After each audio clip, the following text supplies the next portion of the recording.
Hi guys, and welcome to the Ace Tanker for the Panther M10, the Tier 7 German premium medium tank. We are here on Windstorm, and it's a 51%er. And it's a relatively new tank for me. In fact, I've only played a handful of games in the Panther M10. It is one of the newest tanks in my garage, and I'm still putting it through the testing phase. I'm trying to see what this tank is capable of. Reviews for this tank tend to be negative, and there's a very good reason for it. It is a very, very big target. In fact, it's bigger than the regular Panther in-game. It's got a bigger turret, which makes it a bigger target. It's basically worse than a stock Panther in most ways. It's got 50 horsepower less in the engine, but that doesn't make it a slow tank. It's still relatively quick, but one of the biggest problems with the tank is its view range. It's got incredibly bad view range, and I haven't reviewed this tank yet, but it's going to be quite a while before I do, so I feel I've got to talk a little bit more about the tank in this particular game than I normally would. So yes, it's got incredibly bad view range. It's also got a pretty poor gun. Really low alpha damage for a tier 7 medium with 135 alpha damage, and the penetration is only 150. So basically it's the Stug gun. The rate of fire is okay and the aim time is okay. But you do have to carry quite a bit of premium ammo. Premium ammo takes you up to 194mm of penetration.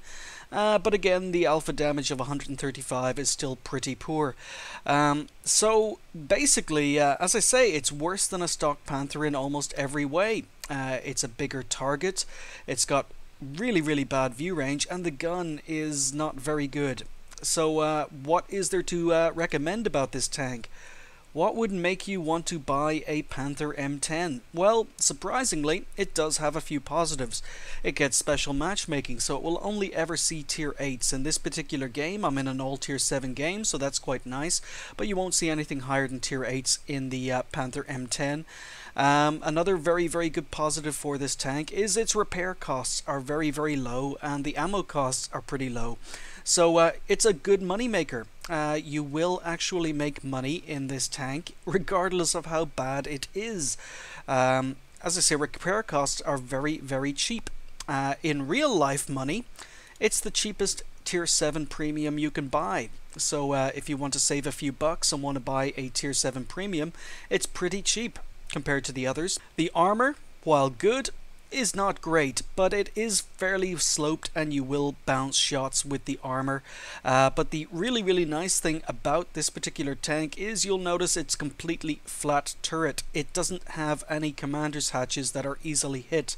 So no major weak spots on the turret, and the gun mantlet is actually pretty good and it's pretty big. A lot of tanks can penetrate it, but it's not a bad tank if you can actually get hull down. So as I said, it's one of my newest tanks in the garage. I'm in the testing phase and we ended up in this game, so let's just get going. So there are 2 arty on the enemy team, but it's a very tier 7 game. Most of the tanks on either side are tier 7s. A few tier 6s thrown in, but they're dangerous tier 6s. KV-1S, AMX-12T, and then there are a few unlucky tier 5s. So I'm just advancing up towards the town. I was half thinking of going up to the church, maybe to do some sniping, because apparently this is a good sniper. But I'm testing the tank, so I actually want to get in and amongst the action.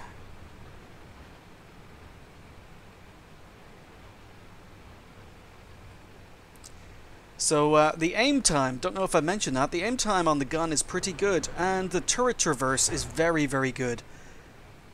You can get this gun on target very quickly. So first tank spotted. I'm moving up to this corner. I decide to poke, and there's a comet. So there we go, we've just bounced a comet, and I'm trying to stay slightly angled. It's a German tank, so shots through the lower glacis will actually set you on fire, even though it has American colors. And this comet's just sitting here. Unfortunately, I only managed to track the comet, and then I start bouncing on him, but he's bouncing on me. So I'm keeping this comet tracked, and you can see that the rate of fire... Oh, he's finally penned me. So he's finally figured out where to shoot me. So unfortunately I don't get the kill. T-3485 takes him out, but I did manage to get 4 shots into the Comet, and he only managed to pen me twice. So now there's a KV-3. And as I say, the rate of fire on this tank is pretty good. So I get to track the KV-3 just like I did with the Comet. And while he's not focused on me, I'm just going to go to work. So keeping him tracked and doing occasional damage. So he's taken out the T-43 in front of him. And he's starting to turn towards me, but I figure I've got this reload. Let's just test it. Yes, I've got a much faster reload than he does. So maybe a little bit risky. If I hadn't been able to pen that last shot and I hadn't done damage, he would have gotten a shot in. But the risk paid off and I managed to take him out. So we're up to almost 1600 damage right now. And as you can see, the gun is pretty good. If you're engaging enemy tanks frontally, the penetration will let you down. But it's one of these tanks that is a little bit better than I was expecting it to be. So I've just been spotted. Enemy RT has been spotted, and a little bit of lag in the replay, unfortunately. So I finally get into a position where I can get a shot, and the Bishop falls back. So something else is shooting at me. That may have been the M12. I decide to move into cover, wondering where I can possibly go now. So I decide to advance on this Bishop, and unfortunately there's a Panther sitting at the back. Get stuck on the corner of the building and take a shot from the Panther. And he's on this side of the building. I was not expecting that. So reverse back into cover, and now I notice that there's an AMX-12T moving in on me. Panther's moving in on me, and I miss my shot. So, can't really get out of here. I know that there are 2 tanks advancing on my position, so I'm trying to reverse side scrape here. Trying to shoot this guy through the car. And I'm keeping an eye on that mini-map for that 12T to appear. So I'm reverse side scraping. And unfortunately, I'm at a really bad angle. Didn't realize I was angled that badly. So I get tracked. And the AMX takes me out with the Panther's help. So, yeah, that was it. A little bit disappointing. Really disappointed with the fact I angled so badly. I thought my angle was a little bit better. And unfortunately, I got taken out. However, our team do a good job, and they basically wrap up this game relatively quickly, I thought. Anytime now. But for a 51%er, it was quite a good victory. Really nice play by our team.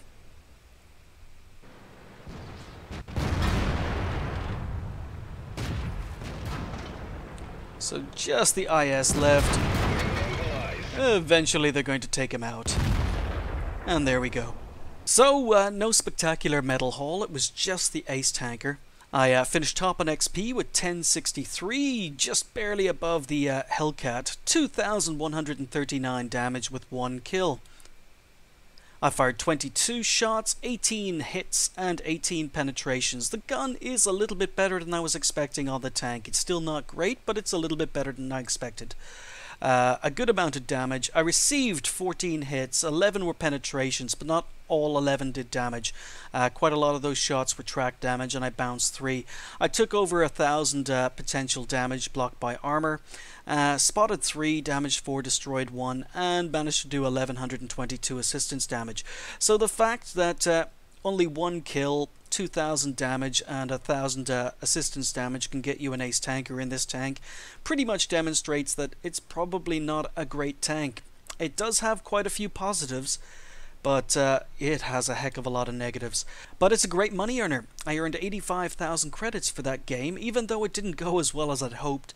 After costs, I still managed to come out with 68,000 credits.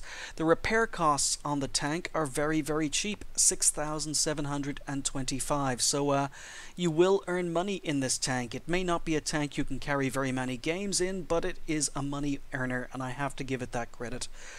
So I earned 1594 XP with a premium account times 2, which left me on 3,180 88. So yeah, pretty happy with getting an ace so soon after getting this new tank. I'm still actually testing it even after this game, but it's not as bad as I was expecting. Don't get me wrong, it's not a good tank, but it's definitely not as bad as I was expecting. And that's pretty much as close to a review as you're going to get until I have time to sit down and do a proper review for the Panther M10. But I've got about 20 tanks between then and now. Thanks for watching. I'll see you next time.